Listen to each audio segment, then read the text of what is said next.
Hey, friends, and welcome back to the Pet Marketing Unleashed podcast. I have to also give myself a little welcome back as well. This is my first episode that I've recorded since being on maternity leave.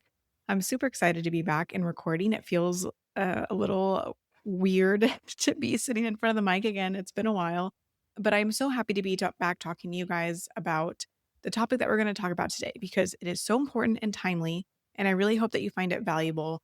So I've seen these conversations pop up lately in Facebook groups and on Instagram, and even in conversations that I've had with business owners inside the pet industry and outside of the pet industry, all while on maternity leave, and even probably a few months prior to me leaving as well. So even back into 2025. And I wanted to address it here on the podcast. People are noticing that their website traffic looks lower than it used to be. Or maybe you're not in those conversations, but you've had a moment where you're like, I swear I used to get more traffic. I used to get more inquiries than this. And now you're wondering if something's broken, like if your marketing's not working anymore, or you need to completely pivot what you're doing, or your website just fell off the map, or like something is wrong, like the alarm bells are ringing, right? The good news here is that a drop in reported traffic does not always mean that there's a drop in actual opportunity or even a drop in actual traffic at all. For example, let's say that someone searches pet sitter for small dogs in San Diego. That person who searches it might read the AI summary at the top. They might skim a couple of listings. They may click into one or two sites, or honestly, they might just hit call on a Google listing or have it popped up on Yelp or something like that. And they might not even ever click through to your website at all. So from your perspective, it looks like you're seeing less traffic. So something must not be working, right? But in reality, people are still searching. They're still making decisions. They're still booking. They're still reaching out. They're just doing it differently. And I know that might sound confusing, and I know there's so much going on when it comes to AI and privacy, like cookies and all the things. So that's why I wanted to talk about this today, because again, a drop in reported traffic does not always mean a drop in actual opportunity or a drop in actual traffic. So we're going to get into what actually matters, what you can do to be proactive when it comes to increase in traffic and all of that, and what you can let go of from a worry perspective moving forward.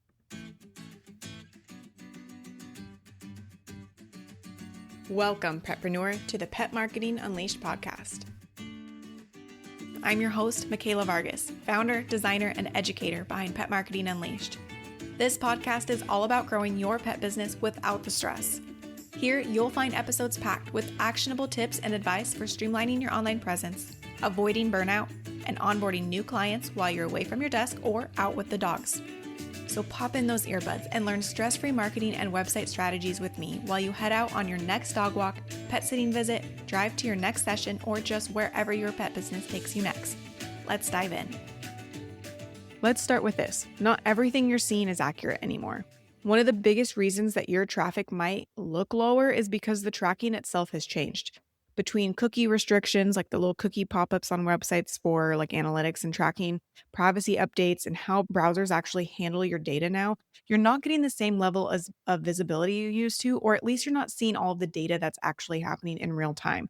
So when someone visits your website, they may not be accepting the analytics tracking cookies, their browser might be blocking tracking entirely, or their visit might not get attributed correctly, which means that your analytics tools are very likely underreporting. That's super common. So while your numbers might look down, it doesn't necessarily mean that your traffic is actually down.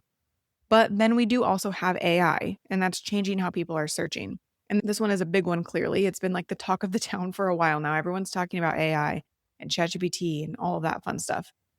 So people aren't always clicking through to websites the way that they used to. Instead, they're probably asking questions directly in Google or ChatGPT, or they're asking for recommendations like, hey, what are the, best pet sitters that you recommend in my area? And they're getting answers right there without actually having to click to your website, or they're skimming results instead of clicking into multiple sites. But they're still seeing your business in those results, right? So even if your content is showing up the same, if not more than before, because people are getting these recommendations and say you're on that list, it doesn't always mean that you're going to get the same traffic numbers that you're used to.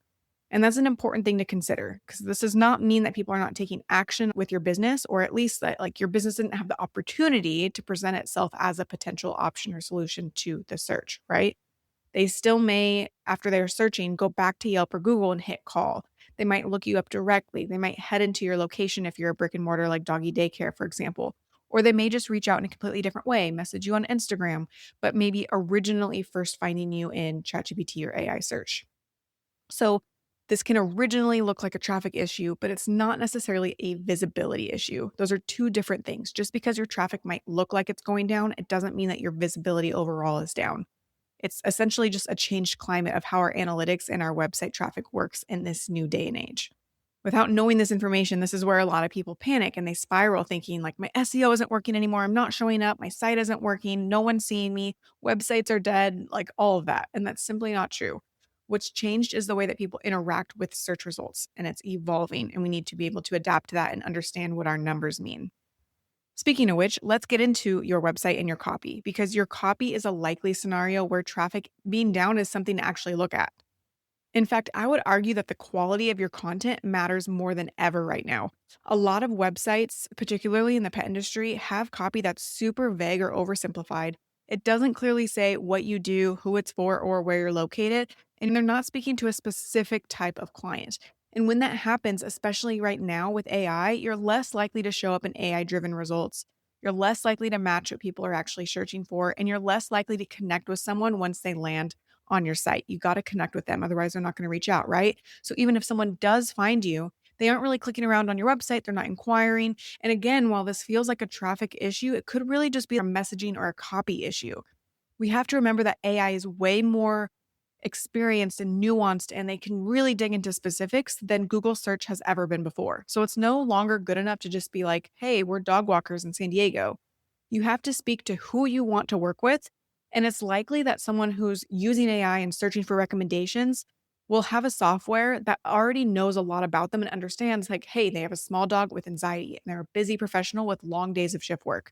So if your website has that specific type of content on there that you like to work with, busy professionals who work really long days, or you are an expert in dogs with separation anxiety and you like to work with those types of particular dogs and you have that expertise there, you're going to be the one that shows up in the recommendations for that type of search. And that's how specific AI is becoming when it comes to recommending businesses. And that's why your copy needs to reflect that. So AI knows to put you in those recommendations.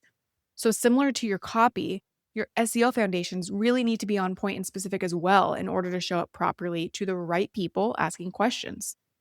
This means setting up your on-page SEO settings, implementing proper site structure and hierarchy throughout your website, adding alt text to the images on your website, and having pages on your website that are optimized for what people are searching for, whether through your services pages or even like your blog content. If those pieces are not in place, it becomes so much harder for your site to show up in both traditional search and AI-driven results. And this is what we walk through inside our SEO course. We break down step by step how to get all of that set up. And you can learn more about the course at petmarketingunleashed.com/SEO-course. We'll have that link in the show notes. But regardless, it's something that definitely needs to be looked at and implemented properly in order to continue showing up in results. If this is something you haven't really taken the time to look at, I know a lot of people try and get like a site up, but they haven't really looked into like, okay, what are all the SEO settings? What can I do on the back end? That's definitely where I would start with this, because if you are not optimized for SEO, you don't have your copy figured out, you're not going to show up in AI search results. It's something that's really, really important. I know I just threw a ton of information at you in this short amount of time. So to recap, if you want to improve your traffic and more importantly, increase your inquiries or bookings, this is what I recommend focusing on. Number 1, make sure your website copy is clear, specific, niche down, and actually speaks to your ideal clients. Investing in website copy, whether you're doing it yourself, you're paying somebody else, you're working with us to do it, is super, super important. And I think even more important than ever before. Number 2, make sure your SEO foundations are set up properly. Those are the things like your on-page SEO settings, alt text, site hierarchy, user experience, all of it. Number 3, pay attention to your inquiries, not just your traffic numbers. So while traffic may be going down, are you still getting the same, if not more, inquiries? 4, start tracking where your clients are actually coming from. Do more of that and let the rest go. Or if you need to adapt because you are noticing that like, hey, how come I'm not getting inquiries with this method? I know that I should be because I know my people are there, then we need to adjust. But regardless, we want to start tracking and looking at that data. Now, on the flip side, here's what not to stress or worry about right now. Number 1, small dips in website traffic. Number 2, slight changes in your analytics numbers. At the end of the day, traffic is most helpful if those people are turning into clients. And if they're not turning into clients, that's a whole other thing to look at, which we can talk more on another episode. Because if your website is not set up to convert, obviously, even if you get more traffic, it's not going to fix the number of inquiries, right? So instead of focusing only on getting more traffic, we want to focus on making sure your website works when people land on it. We want to make sure that your website works in the AI search results. It's specific, it's direct, so that it can show up properly for the right searches in AI or on Google. Now, to wrap things up, I want to reiterate that if your website traffic feels like it's gone down lately, there's not as many viewers as normal, do not assume the worst. There are a lot of shifts happening right now with search and traffic and privacy that are totally out of our control. But what is in your control is your messaging, your user experience, your strategy, your SEO, and making sure that your website is supporting your business.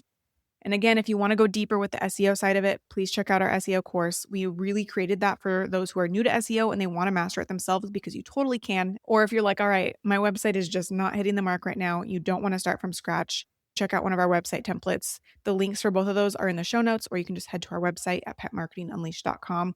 But I just want to hone in the message here. This is a really quick and hopefully effective episode on showing the importance of your messaging, your copy on your website, as well as your SEO foundations, in order to be more direct, clear, strategic, and specific when it comes to speaking to your ideal client on your website, whether it's through your SEO settings or just the regular copy on your website.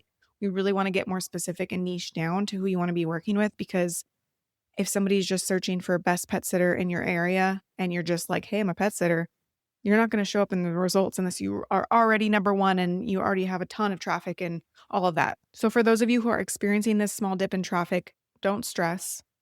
Just make sure that you have what you can control the controllables. I've said that before in this episode. Go in, spruce your copy, spruce your SEO, do what you can, look at your data and look into more of like the conversion side of things. How many inquiries are you getting and where are they finding you? That's going to give you more information than worrying about increasing your traffic, especially because your traffic may not actually be as low as you think it is, especially within the way that search has changed today. So I hope this was helpful. Thank you for joining me on another episode. I'm so happy to be back with you guys. Of course, that we hope your traffic does grow over time. We just have to keep in mind what's going on in the search world, and there's a lot going on right now. So focus on having a strategic and a strong website, one that attracts and converts your ideal clients, and the real traffic and inquiries will come from there. You've got this, Petpreneur. Thanks for sticking with me until the very end of today's episode. It really means a lot. That's why I'm excited to share an end of podcast listener only exclusive discount with you today. One of the top things pet business owners tell me they want is to rank number one on Google. So Pet Marketing Unleashed went to work and created our course, Pet Business SEO Unleashed. It's built for busy pet business owners who don't know much or anything about SEO and don't know where to start to make it happen. Inside the course, I walk you through the process step by step, from how to connect to Search Engine Console to what on-page SEO settings you need to customize, how to rank in a saturated market, and so much more. SEO is one of the most powerful ways to stand out from the competition and get more eyes on your business, and we've made it accessible for you to do on your own. Because you're a part of the PMU Podcast community and you stuck around till the very end, we'd love to gift you a 10% discount on the SEO course when you use the code PMUPODCAST at checkout. To enroll, head on over to petmarketingunleashed.com/SEO-course, and don't forget to use the code PMUPODCAST to save 10%. And if you found today's episode helpful, I would so appreciate it if you shared it with a friend or left a review and rating, as that's one of the best ways you can support our podcast. Thanks again so much for listening, and I will be back soon with another episode.